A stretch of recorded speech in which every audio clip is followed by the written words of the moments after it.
So,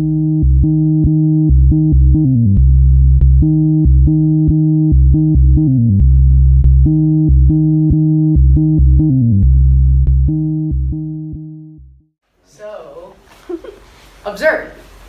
What do you see here? Well, to me, it seems like there's some kind of transplant going on. And in particular, a head transplant. As you can see, the head of the red gummy bear is attached to the body of the white gummy bear, and vice versa. Now, what if this could be performed on humans?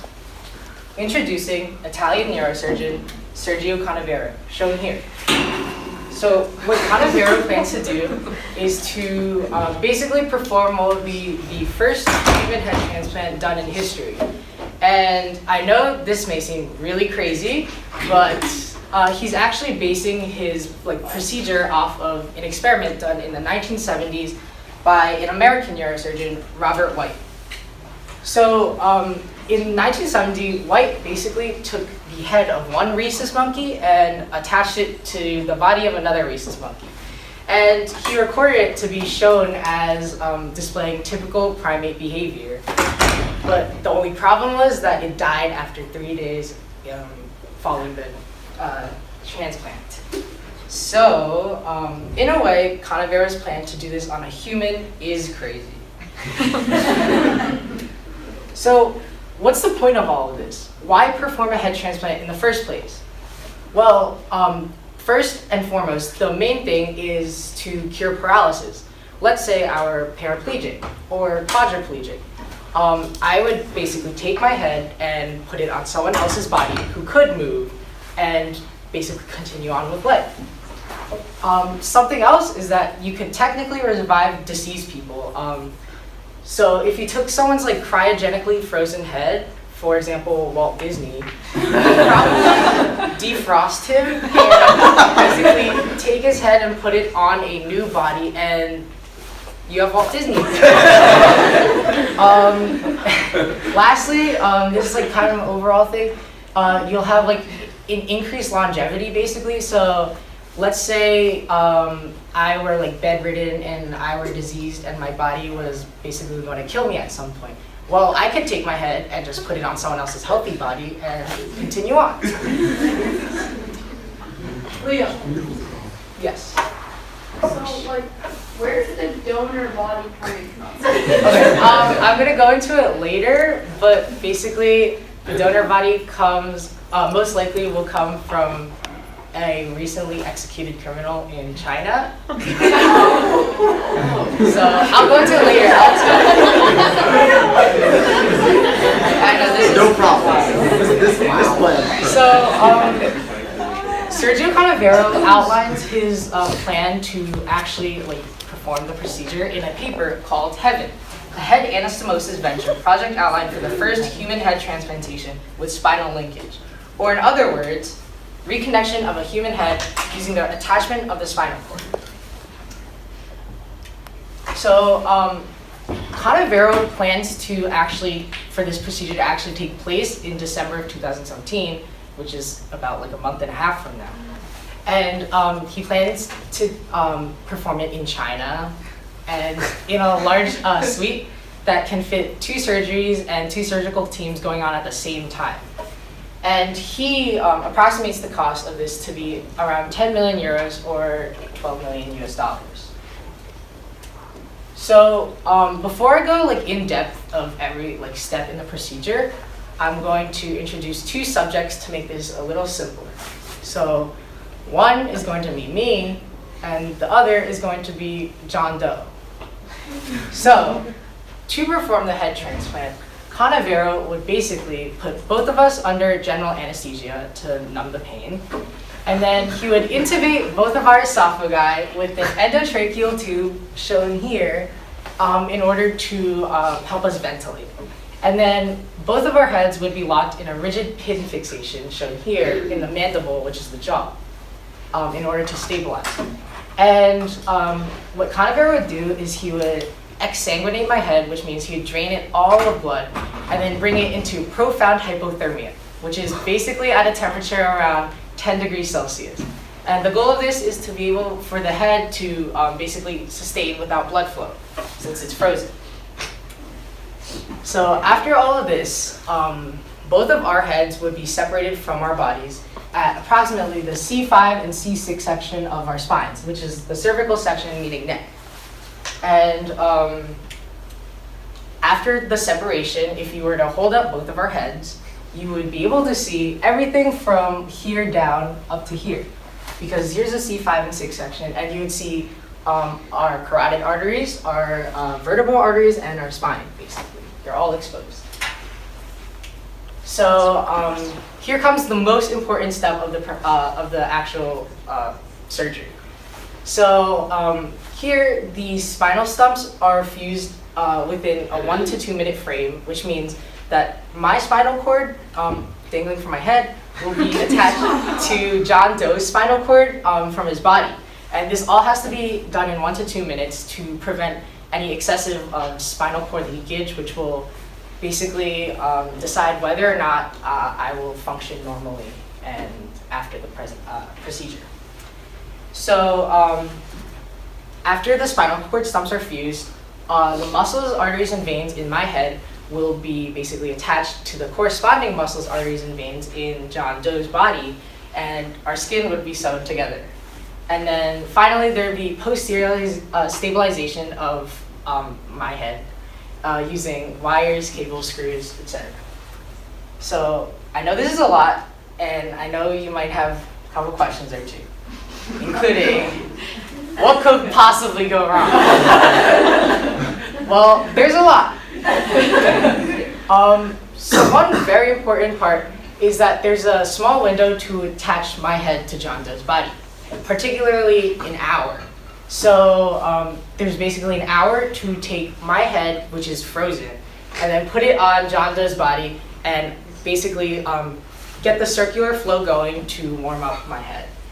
And there are also several complications that could come with the actual procedure itself, meaning in actual transplant rejection, like similar to that of an organ transplant. And there could be nerve damage, severe nerve damage that would basically render me paralyzed after the experiment and ruin the entire purpose.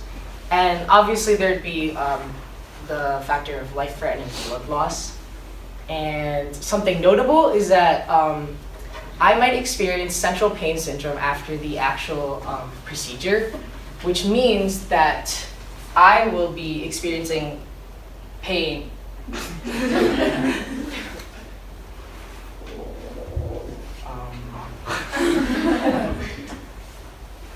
It means that I'll be experiencing pain throughout my entire life, basically in the central nervous system, which is basically my brain, my brainstem, and the spinal cord.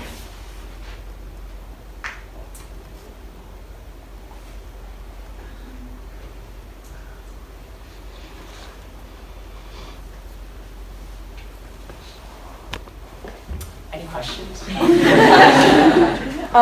So when they decapitate you, do they cauterize your veins to stop them from They do, going? yeah. In order to stop the excessive blood. Yeah.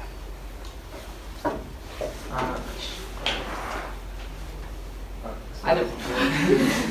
I have to love the nurse are in the body. If it's an adult head and an adult body, won't all the pathways already been made, and won't it not be able to adapt to an entire new system? So basically, if you basically straight up cut it, he's trying to force them together. So I'll go into detail about what it will result in if you force them together. So.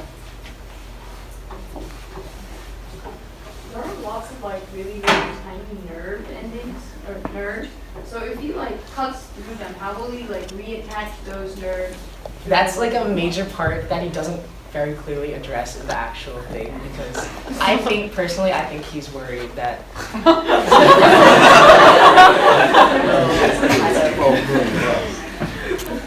So basically after the actual procedure, I would be contained in the intensive care unit for about 3 days. So I'll be sitting here for 3 days, which I know is a really short time for a head transplant, and throughout the entire recovery process, I will be undergoing physical therapy, along with taking various psychiatric tests to see if I have any emotional damage after the actual experiment, because after all, this is very traumatizing. And similar to that of an organ transplant, I would be taking medication to basically have immunosuppression, which means that it'll like prevent my transplant from being rejected, basically. And along with, there'll also be like biopsies and blood samples to be performed to see whether or not I've contracted any disease as a result of the experiment. So, in his paper, Canavero makes one very, very provocative claim, and this is basically the main focus of my presentation. He says that there is a strong possibility of functional reconnection of a severed spinal cord, which basically means he thinks that it's very likely for my spinal cord and John Doe's spinal cord to be properly attached. And this, as I said earlier, basically the reattachment is the most important part of the procedure, because this will decide whether or not I come out of the experiment basically functional, like I can move and do all this stuff. So after digging a little deeper, I found that Canavero planned to actually glue our spinal cords together using kind of like a chemical polymer glue called PEG. And I found a paper on PEG and the effects and how well it works, which is called PEG-assisted reconstruction of the cervical spinal cord in rats.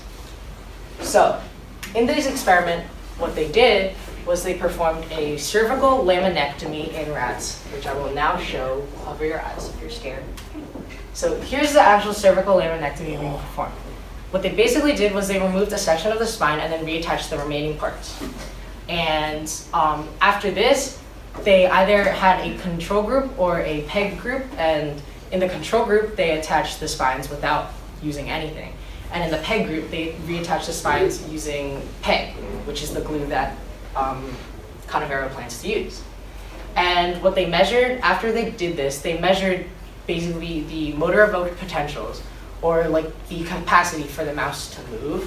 And what they saw was that compared to the normal unharmed mouse, the control group had a very, very tiny motor evoked potential, which means it could barely like move and respond. Whereas the PEG group had a slightly increased motor evoked potential. And I know this might seem small, but taking a closer look, the PEG group is actually measured to be at an amplitude of 0.16 millivolts, whereas the control group is measured at about 0.8 millivolts, which means that PEG was 2 times as effective in restoring motor evoked potential than using nothing. But this is nowhere near where we first started from with an unharmed mouse. So basically, if we were to use PEG to reattach spinal cords, you wouldn't be able to move fully as you were able to before. So 1 week after the actual laminectomy was performed on mice, this is also a very graphic image. It's not. So what they did was they kind of vibrated the mouse's whiskers to see if they had any like responses a week after the actual procedure. And what they saw was that the entire mouse itself didn't move. The only thing that moved were its hind legs. And this shows you that you will not be able to basically completely move after your spinal cords are reattached. And you'll only have some kind of motor functions that you can see here, like wriggling feet. So here's an actual head transplantation being done on mice. So a Chinese doctor called Xiaoping Ren basically performed a successful head transplant, the first successful head transplant on a mouse in 2013. And after this, the mouse could open its eyes and breathe and make basic movements, and stressing basic movements. And the problem was that it survived for only several hours after the experiment. So yes, Canavero is using the several hours and still proceeding to perform a human head transplant. And as you can see here, basically to make this like easier to basically decipher in between the mouse, he took the body of a white mouse and the head of a black mouse and then basically attached them together so you could see. Yeah. Did you use those peg glues? He did, yeah.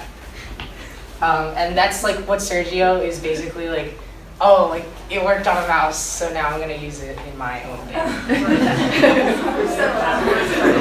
So, full cycle back to Canavera's claim that there's a strong possibility of a functional reconnection of a spinal cord. It's not strong. It is possible, but a functional reconnection is not the way to go. It's not going to happen because, as you can see, when he plans to use PEG, PEG only had a limited use of restoring any motor functions. So, I've already gone over basically what you can gain from doing a head transplant, but there's a lot of bad that can come from it. So, first of all, this experiment basically could entirely be a lost cause. And if he were to attach some person's head onto the body of another person, they could both die.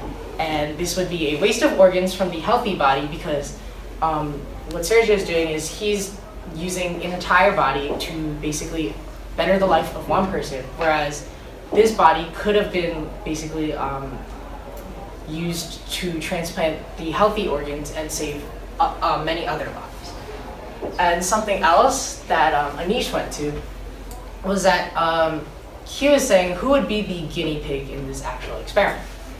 And what is going on is that Canavero, since this is being done in China, he plans to use the an executed criminal's body to be the donor body in the actual experiment. And this could all be done without the criminal's consent. So the criminal wouldn't know that after he were executed, his body would be used to basically transplant someone else's head, which is a problem. And yeah. You keep talking about the donor body being an executed prisoner. Who's the recipient? The recipient? Okay. So at first, I think like a month ago, it was planned to be a man named Valery Spiridonov, and he was a quadriplegic because of a kind of disease, and his body is like very, very small, but his head is normal size.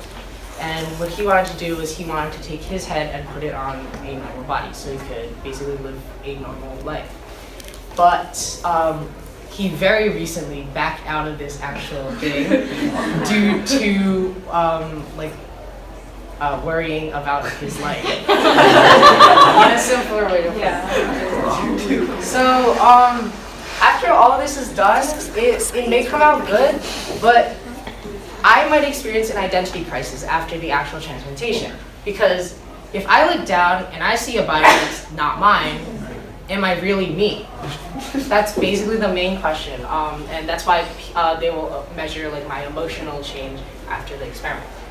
And finally, if I were transplanted onto someone else's body and I were to have children, they would share genetic traits with the body I transplanted to, not my own genetics.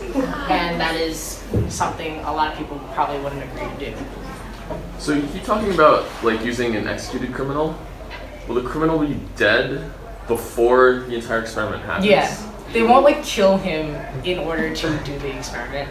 They'll basically take like him recently diseased. Would there be any like cell damage already to the body? They'll preserve it because they already know they're going to use the body. So yeah. And here's like an open discussion ground kind of niche. How is his head like severed? Does he like whip out his battle axe and go? No, what he does is he uses it's like a $200,000 like diamond nano blade, really, really precise, and it's like very important that he like cuts precisely on both ends of the head in order to be able to reconnect everything as normal. So yeah. When you're like reconnecting everything, so the nerves and all the veins, the main arteries in people are like, pretty similar to each other. But what about like the little tiny veins? Do those matter? That's a problem because if they like basically don't fit with each other and there's like kind of like a difference, the order and the flow might be completely different. So yeah, this may be the reason why they die so soon. I think you kind of talked about this, but something else to consider is that it's going to be really hard to find an accurate match. Like, think about how hard it is to find like a kidney donor or whatever. Like, it would be so hard to find a body that's like the correct proportion. Yeah. And what like patients want, they basically agree. They come to an agreement with Sergio, saying, Sergio, don't transplant my head onto a female body or like anything other than that. So that's like kind of an agreement. So there's a lot of specifications that like someone undergoing the procedure would basically. So you said that the guy backed out. Did they find a new Not yet. Even though this is scheduled to take place in December, it'll probably take place like a couple months later in early 2018. Well, right now you can like put on your driver's license or something like organ donor in case. Are you ever going to be able You to can like, probably body donor? do body donor. Basically, maybe if this works and this becomes a thing in the future, it'll probably become like a checkbox on that. First of all, happy Halloween, everybody.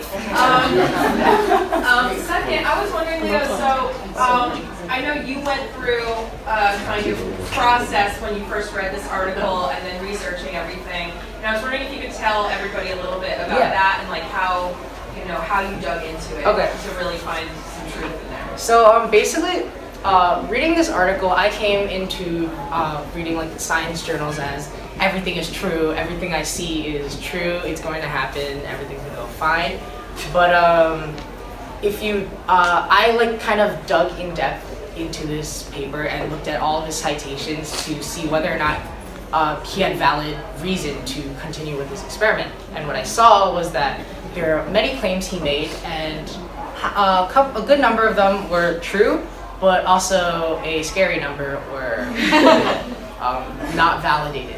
So yeah, this tells you that like you can't trust every single thing you read, and you still have to prove what can be done in the science. Yeah, and I'd like to point out again for scientific articles in particular, this is from a non-peer reviewed sketchy journal. Where was it from? It's basically it's.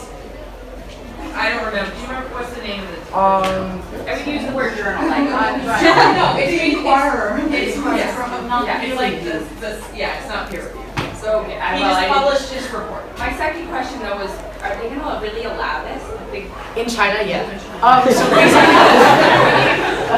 in a mouse in China, the doctor performed the mice transplant in China because he received like government funding, and he also received approval of the public. So the mouse I could understand. Yeah, a human that might raise questions. That's what I was gonna ask. Like, where's the funding coming from for this? So basically, it comes from government, like a little from the government, and also private donors, which is very important. They basically, it's very sketchy because you don't know who's funding the actual experiment, but they say private donors. So, So what is the doctor like doing right now? He's probably performing a bunch of calculations. I think he's probably like measuring every single little like artery that should be connected and all of that stuff. If the head is taken off, will the heart stop beating? Because he said that the head is going to be cold. So when the head is taken off, I didn't go into this, but the head will be cryogenically frozen, and the body will also be in a state of hypothermia, in spinal hypothermia, and it'll like basically continue as normal. They'll just like cap off everything and pretend like the head is there. They'll like have like something simulating a head, but the actual head.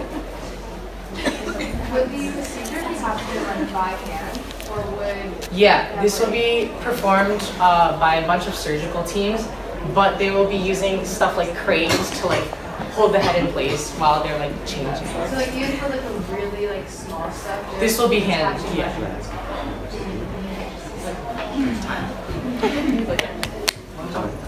Oh, you said that there's no that the recipient recently backed out, right? Where do I sign up?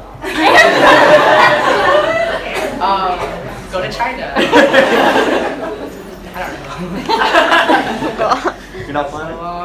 Yeah, I guess that's it.